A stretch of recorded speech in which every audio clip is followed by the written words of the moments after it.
Hope you're having a good weekend, Yinzers. My name is Jack Sperry. This is Steelers Talk. Today we're going to be breaking down a mock draft from PFF's Mike Renner. It's a 3-round mock draft, and he has a little bit of a twist here, and I can't wait to share it with you. But first, go ahead and like this video. If you want me to reveal my latest Steelers mock draft, I already have it planned out. If you want to see it this next week, you got to like the video. My bosses tell me we need 500 likes on today's video in order for me to reveal it next week. So you got to make sure you click that thumbs up icon for me right now. Now, before we get into this mock draft, let's take a look at what the Steelers have in terms of draft capital. Now, this is just a 3-round mock draft, but they have 7 picks total. They got that second rounder that they got in the Chase Claypool trade. Some pretty nice stuff there. 2 7th-rounders as well. And then you take a look at what they could be addressing in terms of their team needs. Inside linebacker is a big one. They need to get a coverage linebacker. Nose tackle is going to be a big one as well. Outside cornerback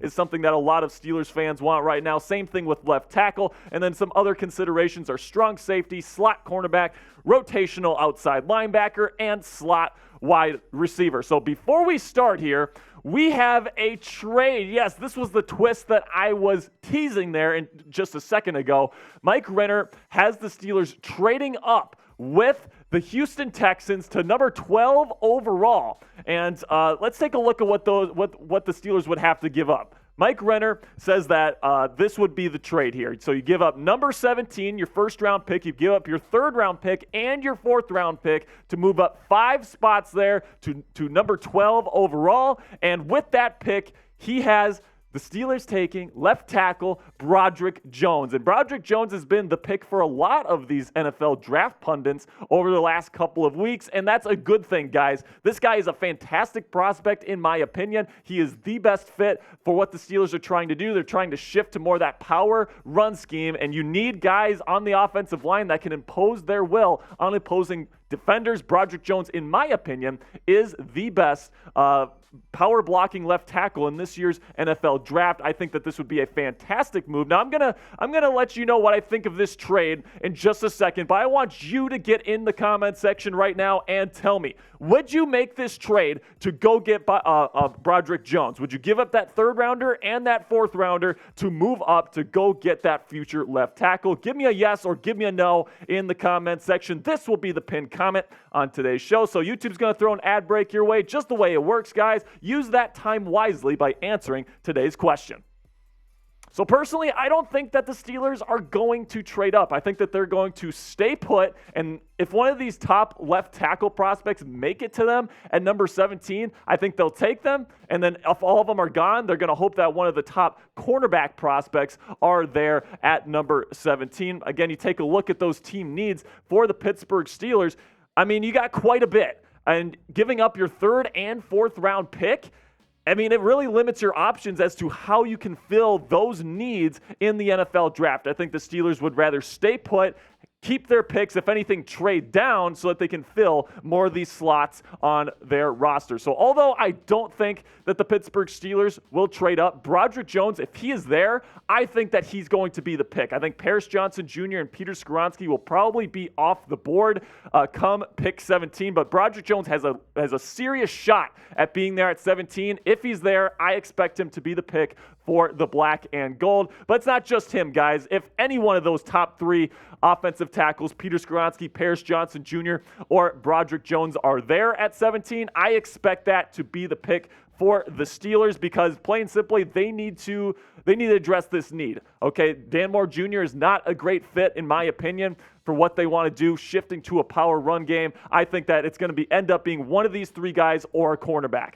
All right, so we're going to get into the rest of this mock draft in just a second. But first, guys, I got to tell you about these awesome new NFL draft hats that just dropped, I think, last week. And, I mean, look at this design. I love that stone color with the gold lettering, the Steelers logo in the middle here. You can get yours today by going to chatsports.com/Steelers draft hat. But I'm telling you right now, these things are flying off the shelves. We have quite a few in stock, but man, some of these things are starting to go out of stock. They are flying off the shelves. So if you want to get yours now, you got to do it now, guys. Got to go chatsports.com/Steelers draft hat to get your Steelers draft hat today. Then at the top of round 2, Mike Renner from Pro Football Focus has the Steelers taking edge rusher Felix Anudike-Uzomah from Kansas State. And I really like Felix coming out of the Wildcats there. I think he's a really, really good player. I'm going to let you know what I think of this pick in just a second, but first, let's go to Mike Renner, who explained why he had the Steelers taking an edge rusher here. Enudike Uzama is the perfect type of bendy edge rusher to put across from TJ Watt. Those two will meet often at the quarterback in the coming years if he's the pick. Now, I like Felix Enudike Uzama, guys, but I think that this pick is too early. I don't think that outside linebacker is the move here. I just don't. I think that you can probably address this in the middle to late rounds, but doing it so early when you need to address cornerback, I just don't agree with it, in my opinion. And I think that the Steelers could actually sign an edge rusher in free agency. These guys are still available in free agency. Yannick Ngakoue, an extremely productive edge rusher that you could bring in as your third rotational piece. He'd be one of the best rotational third pieces on the pass rush in the NFL right away. Then you got Justin Houston, who's a really good player as well. Bud Dupree has been heavily rumored to the Pittsburgh Steelers. You bring in any one of these guys, I think it fills the need, and then I don't think you have to spend such a high draft pick on a rotational pass rusher, because you already have Alex Highsmith, you already have TJ Watt. It's not like you're drafting a starter, and at the top of round 2, I think that you really want to get a day 1 starter. Felix Enudike Uzama would not be that. He would be a rotational piece, so I'd rather go get a cornerback, a linebacker, something other than edge rusher at number 32 overall. But let me know in the comments section, should Pittsburgh draft or sign another edge? Who do you want to be that third rotational pass rusher? Do you want it to be a rookie, type D, if you want to draft a rookie, or do you want to get a veteran, type S, if you want to sign a veteran in free agency? You know my answer. I'm putting my S in the comment section. I just think there's some pretty good options still out there, and I think it opens up some opportunities, especially early in the draft. Then later in round 2, final pick in this mock draft, because the Steelers traded away their third rounder, Cam Smith, cornerback out of the South Carolina Gamecocks. I've talked about this guy a lot on the show, but let's kind of go in depth on what his film says. The pros. He's really, really fast, guys. 4.3.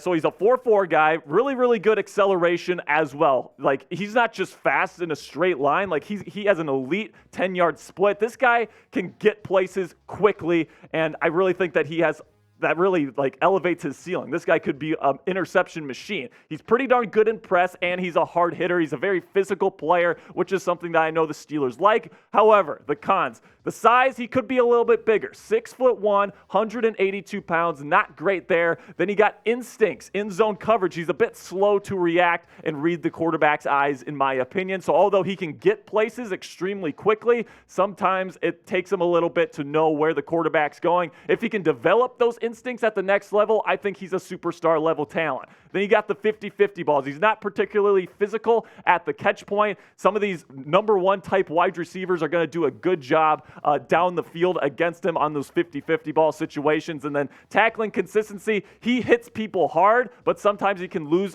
control a bit and he can just whiff.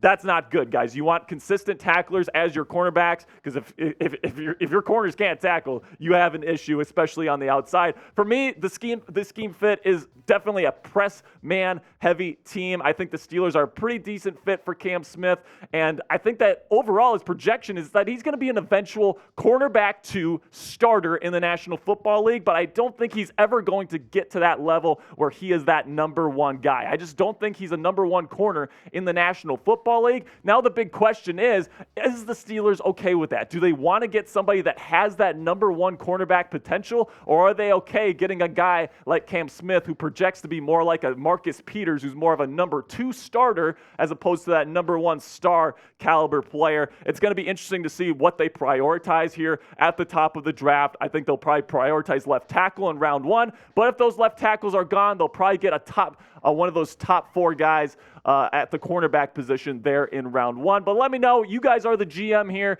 Let me know in the comment section, when should the Steelers draft a cornerback in the 2023 NFL draft? Should it be in round 1? Should they get one of those premier guys, type 1, if you think that? Or should they wait and get the value pick in round 2? Type 2 if you think round 2. Can't wait to see what you guys have to say about this topic. Now, before I go, I am going to grade Mike Renner's mock draft here for the Steelers. And, the trade wasn't, I just don't think that the trade is ever going to happen. And then I didn't love the Felix Anudike-Uzomah pick at the top of round 2. So I'm going to give it a B-. Like, you get some pretty darn good players, don't get me wrong. Broderick Jones was a fantastic pick. And if he falls to 17, that would be an A+ pick. But I don't love the fact that you're giving away the 3rd and 4th round pick. I just don't love that. That just really is a stick in my craw there. And then, you get to Felix Anudike-Uzomah, and I just don't really understand that pick. I would much rather get a guy like Jack Campbell at the inside linebacker position, who would be an immediate starter, as opposed to an edge rusher that's going to be a rotational piece on 3rd down. So, I really respect Mike. I think that he's a really smart guy. But I think for this Steelers mock draft, I'm going to give him a B-. That's going to do it for today's video, guys. I appreciate you stopping by today. I will see you guys tomorrow. Peace.